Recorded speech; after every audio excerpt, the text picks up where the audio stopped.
Hello friends, जैसा कि हम लोग आज 9th क्लास स्टार्ट करने जा रहे हैं। तो देखिए, हम लोग जो आपकी 9th क्लास में स्टार्ट करेंगे चैप्टर, वो तो आपका पॉलिनोमियल होगा, जैसा कि उसको बहुपद कहते हैं हिंदी में। तो बहुत ही आसान और सिंपल तरीके से इसको समझाया जाएगा और चैप्टर भी बहुत आपका आसान ही है। ठीक है, कहीं घबराने की जरूरत नहीं है आपको किसी भी 1% भी। देखिए, जो आपको पढ़ाया जाएगा सिर्फ वही पढ़ना है आपको। बहुत ही अच्छे तरीके से समझाया जाएगा, आपकी क्वेश्चन करके समझाया जाएगा। तो कोई भी टेंशन लेने की जरूरत नहीं है। आपकी जो आज से क्लासेस स्टार्ट हो रही हैं ग्लोबल कोचिंग सेंटर के तहत, तो आप लोग बढ़िया से मेहनत कीजिए और बढ़िया से पढ़िए, जिससे आपका ये जो खाली आपका टाइम है, आपका जो इस समय खाली टाइम जा रहा होगा, तो आप लोग बढ़िया से इस टाइम को आप लोग बढ़िया से यूटिलाइज कीजिए, बढ़िया से पढ़िए, जिससे आपका टाइम भी खराब ना हो, आप लोग को ज्ञान भी मिलता रहे। साथ साथ आप लोग खेलिए, मैं मना नहीं करता कि आप लोग खेलिए नहीं, आप लोग बढ़िया से टाइम को यूटिलाइज करिए। ठीक है, आपको ये टाइम कहाँ पे लगाना है? देखिए, आपको 24 घंटे होते हैं, मान लीजिए 12 घंटे 14 घंटे आप लोग फालतू की चीज़ों में लगा देते हैं, सोने में, खाने में और चीज़ करने में। इस प्रकार से आप 2-4 घंटे पढ़ाई को भी दे सकते हैं। ठीक है, जिससे आपका कैरियर भी संभल सके, आपका भविष्य भी बन सके। ठीक है, तो इस प्रकार से हम आप लोग का आज देखिए, आप लोग जो 9th क्लास वाले बच्चे होते हैं उनके ऊपर जो है ज़्यादा प्रेशर नहीं होता किसी भी चीज़ का। भाई, आपका जो टॉपिक होता है, चैप्टर्स होते हैं, सब्जेक्ट होता है, बहुत ही आसान होता है। ठीक है, आप लोग बढ़िया से पढ़िएगा, थोड़ा थोड़ा करके पढ़िएगा। आपको देखिए, पर्याप्त तो आपको समय मिलता है, भरपूर समय मिलता है आपको 1 साल का। 1 साल किसी चीज़ के लिए बहुत होता है, जबकि आपके चैप्टर छोटे छोटे हैं, कुछ नहीं है चैप्टर्स में। हम लोग बढ़िया से स्टार्ट करेंगे और बढ़िया से समाप्त भी करते जाएंगे धीरे धीरे। केवल आपको केवल यूट्यूब में देखना है, वीडियोस देखनी है, बस यहीं से आपका जो है जितना भी आपका कोर्स है समाप्त किया जाएगा। ठीक है, जब तक लॉकडाउन है तब तक तो बढ़िया से पढ़िए यूट्यूब से, बाकी फिर तो ऑफलाइन पढ़ना ही है आके कोचिंग पे। तो इस प्रकार से हम लोग चालू करते हैं, ज़्यादा लेक्चर ना देते हुए अब लोग चालू करते हैं पॉलिनोमियल अर्थात बहुपद। देखिए, पॉलिनोमियल जो होता है आपका, इसमें क्या होता है, पद। ठीक है, अर्थात 1 पद, 2 पद, 3 पद, 4 पद, इस प्रकार से पद दिए होते हैं। उसमें हमको छांटना होता है, सर्च करना होता है, या देखना पड़ता है किस प्रकार से कौन सा बहुपद है कौन सा नहीं है। अर्थात देखिए, जो बहुपद की परिभाषा होती है पॉलिनोमियल की, वो होती है जहाँ पे 2 या 2 से अधिक पद हों, वो बहुपद होता है आपका। ठीक है, फॉर एग्जाम्पल मैं एग्जाम्पल से समझा देता हूँ आपको। देखिए, पहले हम लोग कॉन्सेप्ट पढ़ेंगे पॉलिनोमियल का। ठीक है, इसके बाद हम लोग एक्सरसाइज पे आएंगे। कोई टेंशन लेने की जरूरत नहीं है, क्योंकि पॉलिनोमियल एक ऐसा चैप्टर है या ऐसा टॉपिक है जो कि बहुत ही आसान है। हम लोग पहले इसको बेसिक समझते हैं, कॉन्सेप्ट समझते हैं, इसके बाद हम लोग एक्सरसाइज पे आएंगे। टेंशन लेने की जरूरत नहीं है कि हम लोग, मान लीजिए मैं पहले कॉन्सेप्ट बता रहा हूँ तो आप लोग को लग रहा होगा यार कॉन्सेप्ट बता रहे हैं यार, फालतू की चीजें। देखिए, ये फालतू की चीजें नहीं है। आप लोग जब पेड़ पे चढ़ते हैं तो आपको नींव से चढ़ने की जरूरत होती है। ठीक है, यहाँ से स्टार्ट करने की जरूरत होती है। तो यही चीज हम लोग आज 0 लेवल से चलेंगे, 0 लेवल से। आपको किसी भी प्रकार की टेंशन लेने की आवश्यकता नहीं है। हम लोग बढ़िया से पहले बेसिक पढ़ेंगे, कॉन्सेप्ट पढ़ेंगे, इसके बाद एक्सरसाइज पे आएंगे, जिससे आपकी एक्सरसाइज बढ़िया से एकदम सरल हो सके।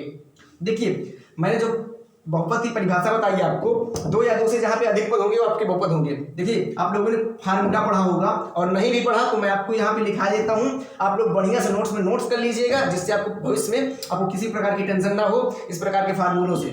खैर, आप लोगों ने ये सिंपल फार्मूलेज हैं, a+b का होल स्क्वायर, a-b का होल स्क्वायर, इस प्रकार के फार्मूलेज आप लोगों ने पढ़े होंगे। बाई चांस अगर बाई फॉल्ट नहीं पढ़े या पढ़े भी हैं, भूल गए हैं, तो देखिए मैं यहाँ पे फिर से बता देता हूँ आपको। ये चीज़ आप लोग लिख लीजिएगा। इसका फार्मूला होता है आपका a² + 2ab + b²। अर्थात आप इसको इधर भी लिख सकते हैं, a² + b² + 2ab। इसको लिख सकते हैं आप a² + का b² - इसको 2ab। ठीक है, देखिए, अगर आप इसको जब डेरिवेट करते हैं तो देखिए इस प्रकार से वैल्यू जाती है। आपका a² तो a² हो जाएगा, प्लस आपका ये माइनस का है ना, यहाँ पे ये माइनस दिया गया है आपका इस प्रकार से, तो यहाँ पे आपका -b का होल स्क्वायर। इसके बाद आपका 2 × a × माइनस का b। ठीक है, इस प्रकार से देखिए, आप लोग को यहाँ तक तो दिख रहा होगा ना। इसके बाद आपको ऊपर लिख देता हूँ यहाँ पे। आप लोग जब ये सॉल्व करते हैं तो आपका ये आता है a², ये आपका माइनस का स्क्वायर लगा है तो माइनस आपका प्लस हो जाता है, तो आपका b² हो जाएगा, और यहाँ पे आपका माइनस है। ठीक है, यहाँ पे आपका प्लस था क्योंकि यहाँ पे प्लस आपका 2 है। ठीक है, ये प्लस में यहाँ पे दिया गया है आपका जो स्क्वायर वैल्यूज दी गई है, तो आपका +2 है, तो जब ये माइनस आएगा, प्लस माइनस आपका माइनस होता है, तो ये आपका -2ab हो जाएगा। ठीक है, इस प्रकार से आपका ये फार्मूला डेरिवेट हुआ है। ठीक है, इस प्रकार से देखिए, आप मैं भी बता दूं, ये आपका पॉलिनोमियल है, अर्थात ये आपका बहुपद है, दोनों चीजें। क्योंकि यहाँ पे देखिए जो पद है हमारे 3 पदों में दिया गया है, 1 2 3 1 2 3। देखिए, यहाँ पे सिंबल नहीं देखना कि प्लस माइनस क्या साइन लगा हुआ है, ये चीज नहीं देखना कतई। हमें देखना है यहाँ पे पद क्या है। यहाँ पे आपका 3 पद है, अर्थात ये बहुपद है आपका। मैंने जैसे परिभाषा में बताया, 2 या 2 से अधिक पद जहाँ पे होंगे वो आपका बहुपद होगा। इस प्रकार से आपका देखिए, जैसे एग्जाम्पल में आपका 2x दिया गया है या 3x दिया गया है, 5x दिया गया है, इस प्रकार से कामा लगा के, ठीक है। अब आपसे पूछा गया इनमें से कौन सा बहुपद है, तो देखिए इसमें कोई बहुपद नहीं है, इनमें सब में एक पद है ना, तो ये इसमें से कोई बहुपद नहीं है आपका। सपोज करिए आपका ये आ गया 3x + 1 4x + 2, इसमें आपके दो पद हैं 1 और 2। परिभाषा अनुसार आपका आपके जो इंट्रोडक्शन में मैंने परिभाषा दिया था आपका, उसको क्या थी, 2 या 2 से अधिक पद, तो आपके 2 पद हैं यहाँ पे, अर्थात ये आपका बहुपद, ये आपका बहुपद। अब देखिए आप 3 पदों में ले लीजिए इस चीज को, मान लीजिए a² + bs + 3, ठीक है। इस प्रकार से आपका दिया गया है कोई पद, तो ये भी आपका बहुपद ही है। और समझ लीजिए एक चीज और, जैसे मान लीजिए आपका √2 दिया गया है, √2x + √2। अब आपको पूछ लिया गया ये बहुपद है, तो कतई बहुपद नहीं है ये, क्योंकि इसके जो घातांक है ये पूरी तरह से पूर्णांक नहीं है, अर्थात पूर्ण नहीं है।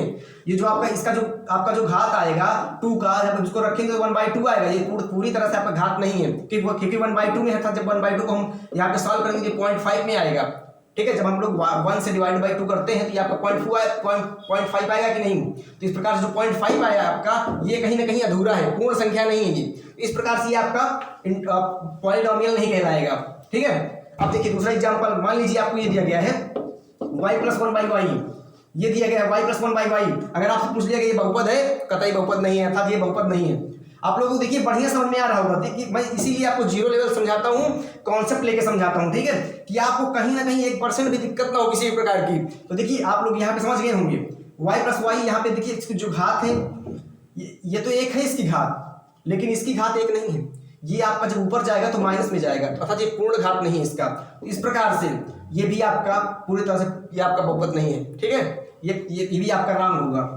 इस प्रकार से हम लोग अगर देखें तो देखिए जो हम लोगों का बेसिक चीजें थी हम लोगों ने पॉलिनोमियल पढ़ ली, यही होता है आपका बहुपद, ठीक है। इस प्रकार से हम लोग बहुपद में पढ़ेंगे कि कौन सा बहुपद है, कौन सा बहुपद नहीं है, ठीक है। इस प्रकार मैं थोड़ा सा दूसरा आपको बेसिक जानकारी दे दूं। जैसे मान लीजिए कोई पॉलिनोमियल आपको दिया गया है, बहुपद दिया गया है आपको a² + 2x + 5, मान लीजिए इस प्रकार दिया गया है आपका। अब इसे पूछ लिया गया आपसे कि x² का गुणांक बताइए, अर्थात x² का फैक्टर्स क्या है, या x² में इंटू क्या है, या x² के गुणे में क्या है, इस प्रकार जब आपका, या x² का प्रोडक्ट क्या है, इस प्रकार जब आपसे पूछा जाएगा x² का प्रोडक्ट क्या है, x² का इंटू क्या है, x² का गुणा क्या है, ये सब एक ही चीज है, मैं हिंदी और इंग्लिश बता रहा हूँ, ठीक है। तो जब आपका x² इंटू पूर्णांक या गुणांक पूछा जाएगा आपका x² का, तो देखिए आपका x² का गुणांक क्या है यहाँ पे a, अर्थात a × x²। एक जब यहाँ पे हम लोग a × x² करेंगे फिर = करेंगे तो आपका a² ही तो ना आएगा ना। यहाँ पे जब आप a × x² करेंगे तो क्या आएगा, ax² आएगा। इस प्रकार से x² का जो गुणांक होगा आपका a होगा, तो आपका x² का गुणांक यहाँ पे a होगा, तो आपका आंसर होगा, it will be final answer a, ठीक है, ये आपका फाइनल आंसर होगा।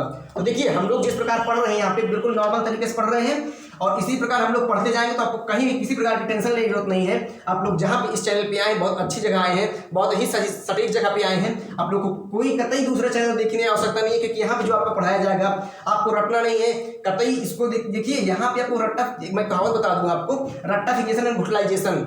जब आप रट्टाफिकेशन किसी चीज की करते हैं तो आपको घोटालाइजेशन अर्थात घोटाला हो जाता है उस चीज का। तो देखिए हम लोगों को यहाँ पे रटना नहीं, किसी चीज को समझना है, एक बार में ही समझना है, 75 बार में नहीं समझना। जो भी समझना है एक बार में, जो भी एग्जाम में आएगा हम लोग सीधे सॉल्व करेंगे, उसको उड़ा देंगे, ठीक है।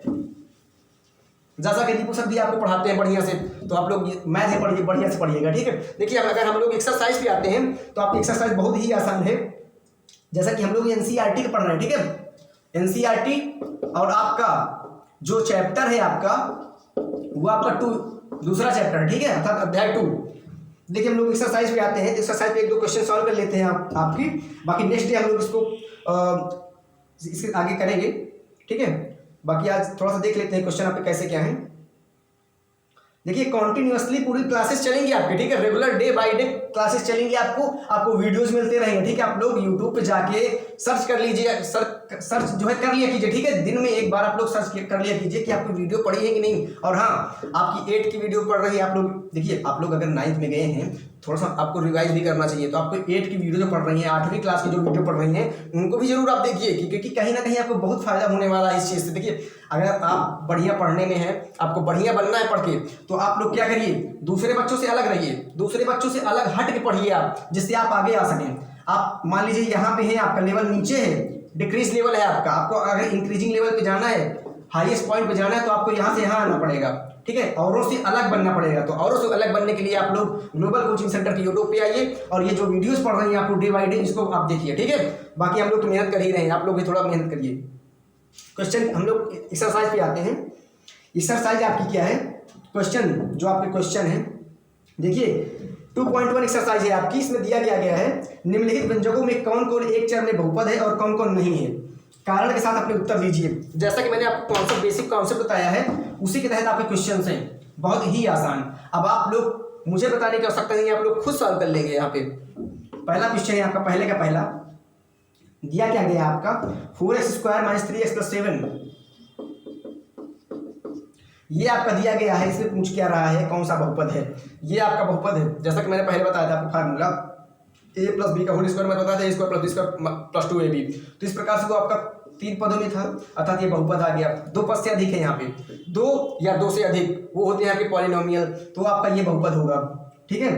जो सेकंड नंबर है आपका y² + √2, देखिए यहाँ पे जो स्क्वायर है इसके 2 है और पद इसके 2 हैं, तो भी ये भी आपका जो है बहुपद होगा, अर्थात polynomial. It will be totally polynomial, ठीक है, अर्थात ये भी आपका बहुपद होगा। थर्ड नंबर में क्या दिया गया है, बहुत ही आसान क्वेश्चन है, आप लोग खुद सॉल्व कर लीजिएगा इस चीज को, बहुत ही आसान है। थर्ड नंबर में क्या दिया गया है आपका t अंडर रूट में t है प्लस t√2 है।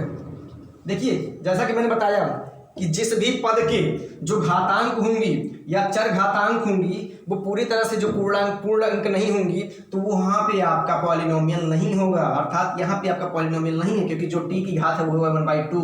जब हम लोग करंडी हटाते हैं तो आपको यहाँ पे t की पावर 1/2 आएगा और यहाँ पे भी 2√2 पावर 1/2 आएगा, अर्थात पॉइंट में इसकी वैल्यू जब हम लोग सॉल्व करेंगे तो इसकी वैल्यू जो आएगी पॉइंट में आएगी, तो यहाँ पे ये आपका पॉलिनोमियल नहीं है। चौथा नंबर इसके बाद आपका है, चौथा नंबर क्या है, चौथे नंबर में दिया गया है आपका y + 2/y। तो इस प्रकार जैसे कि मैंने बताया था आपको बेसिक कॉन्सेप्ट में, मैंने बताया था कि आपका कौन सा पॉलिनोमियल होगा और कौन सा नहीं होगा। तो इस प्रकार से ये भी क्वेश्चन आपका पॉलिनोमियल नहीं होगा, क्योंकि जो इसकी घात है यहाँ पे 1 है और हमको क्या दिया गया है 2 या 2 से अधिक पद। तो ये जो आपकी ये वाला पद है, देखिए आपका ये तो एक पद माना जाएगा, लेकिन यहाँ पे जो ये आपका ये डिवाइडेशन में दिया गया है, तो ये जो ऊपर जाएगा तो माइनस में जाएगा, घात आपकी माइनस में होगी। तो इस प्रकार से आपका ये पॉलिनोमियल नहीं है। 5 नंबर देखिए हम लोग डायरेक्ट भी बता सकते थे कौन सा है कौन सा नहीं, लेकिन क्वेश्चन में दिया गया आपका कि कारण सहित बताइए, इसलिए मैं कारण सहित बता रहा हूँ। अगर आपका ना भी दिया गया होता तो फिर भी मैं आपको कारण सहित ही बताता, क्योंकि आपको समझने की आवश्यकता है, ठीक है। इस प्रकार आपका x⁻10 + y³ + t⁻50। देखिए परिभाषा अनुसार आपका 2 या 2 से अधिक पद ही बहुपद होता है, तो यहाँ पे आपका ये बहुपद है, तो इस प्रकार से आपका यही बहुपद है। तो पहले में आपके कुछ बहुपद मिले और कुछ बहुपद नहीं मिले, कुछ क्वेश्चन, ठीक है। तो सेकंड क्वेश्चन है आपका निम्नलिखित में से प्रत्येक में x² का गुणांक लिखिए। मैंने बेसिक कौन से बताया था आपको x² का गुणांक कैसे लिखते हैं। तो पहला क्वेश्चन है आपका 2 + x² + x, ये आपका दिया गया है क्वेश्चन, और इसमें पूछा आपका x² का गुणांक क्या होगा। तो 1 × x², जब 1 × x² करते हैं तो = x² ही आता है, अर्थात x² में × 1 करेंगे तो आपका x² ही आएगा। तो यहाँ पे x² का जो गुणांक होगा आपका 1 होगा, अर्थात it will be 1 answer. Second number में दिया गया है आपका 2 - x² + x³, 2 - x² + x³, इसका घातांक पूछ रहा है x² का। तो यहाँ पे देखिए यहाँ पे तो प्लस में था तो यहाँ पे +1 हो गया, लेकिन यहाँ पे 2 × -1 का x² है, अर्थात x² का जो गुणांक है आपका -1 है, क्योंकि यहाँ पे सिंबल जो आपका माइनस में है, तो इस प्रकार ये -1 × गुणांक में आएगा, तो इस प्रकार का गुणांक -1 हो गया। थर्ड नंबर मैं ओरली बता देता हूँ, थर्ड नंबर आपको, अर्थात मौखिक रूप से π/2 x² + x, तो x² का गुणांक पूछ रहा है, तो इसमें आपका π/2 होगा, x² का जो गुणांक होगा आपका π/2। थर्ड नंबर √2x - 1, अर्थात फोर्थ नंबर जो आपका है, फोर्थ नंबर आपका √2x - 1, इस प्रकार से इसका पूछ रहा है x² का गुणांक। देखिए आप लोग यहाँ पे गौर से देखिएगा, यहाँ पे जो आपका x है, यहाँ पे इसकी जो पावर है आपकी 1 है। अब क्वेश्चन में क्या दिया गया x² का गुणांक, तो x² का गुणांक हमें यहाँ पे मिल ही नहीं रहा, दिख ही नहीं रहा, तो अर्थात इसका आंसर जो होगा आपका 0 होगा, क्योंकि हमारे पास कोई वैल्यू नहीं x² की, गुणांक में भी कोई नहीं है, तो कैसे आंसर इसका निकाल सकते हैं, अर्थात इसका आंसर 0 आंसर। इस प्रकार से आपका दो क्वेश्चन यहाँ पे समाप्त हो चुके हैं और बढ़िया से हम लोगों ने सिंपल तरीके से जीरो लेवल से हम लोगों ने समझा कि किस प्रकार पॉलिनोमियल हम लोग निकालते हैं। इस प्रकार से डे बाय डे आपकी एक वीडियो बनती रहेगी, आप लोग बढ़िया से देखिए, अपने फ्रेंड्स लोग को जरूर शेयर कीजिए, ठीक है। जैसे आप लोग तो देखे ही, आपके फ्रेंड्स भी देखें, आप लोग का नॉलेज बढ़े और आपके फ्रेंड्स का भी नॉलेज एक्स्ट्रा भी बढ़े इंक्रीजिंग लेवल पे, ठीक है। इस प्रकार thank you so much, keep it up, thank you.